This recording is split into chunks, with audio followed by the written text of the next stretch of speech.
முடக்கத்தான் கீரை எல்லா இடத்துலையும் எளிதாக வளரக்கூடியது. மாடி தோட்டத்தில் கூட வச்சுக்கலாம், ஈஸியாக முளைச்சிரும். நான் இதோட இலையெல்லாம் எடுத்து ஒரு தோசை பண்ணியிருக்கேன். ரொம்ப சிம்பிள் மெத்தடு. அதை வீட்டில் இருக்கிற இட்லி மாவுலேயே பண்ணியிருக்கேன். கீரையை நல்லா வாஷ் பண்ணி எடுத்துட்டு ஒரு மிக்சியில் கீரை, 4-5 சின்ன வெங்காயம், இஞ்சி, பச்சை மிளகாய், கொஞ்சம் சோம்பு இதெல்லாம் போட்டு நல்லா மைய அரைச்சி அதோட வீட்டில் அரைச்சி இட்லி மாவையும் கலந்து கொஞ்சோண்டு உப்பும் சேர்த்துக்கலாம் தேவைக்கப்புறா. நல்லா கலந்து விட்டுட்டு ஒரு தோசை செய்ய போகிறேன்.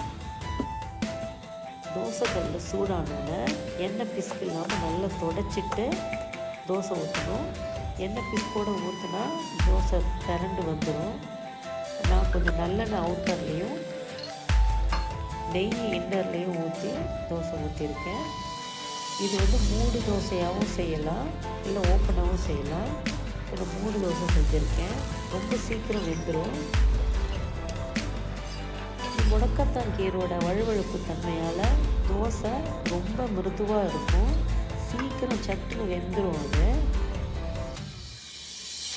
ரொம்ப எண்ணெய் ஊற்றி தோசை சுடணும்னு அவசியம் இல்லை, சும்மா கொஞ்சமாக ஊற்றினாவே போதும். தோசை வேகும் போது கண்டிப்பாக கலர் மாறும்.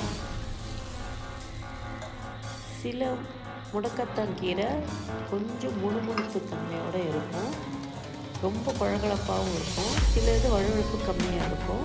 அதுக்காக தான் நம்ம பச்சை மிளகாய், இஞ்சி, சோம்பு சேர்த்துக்கிறோம். சீரகம் கூட நல்லாயிருக்கும், வித்தியாசமாக இருக்கும். நான் இதோட சட்னி வெறும் தேங்காய் சட்னி தான் அரைச்சிருக்கேன். தேங்காய், பொட்டுக்கடலை, இஞ்சி, பச்சை மிளகாய் வச்சேன் ப்ளெயின் சட்னி அரைச்சிருக்கேன். இதை நீங்களும் செஞ்சு பாருங்கள். லைக் பண்ணுங்கள், ஷேர் பண்ணுங்கள், கமெண்ட் பண்ணுங்கள்.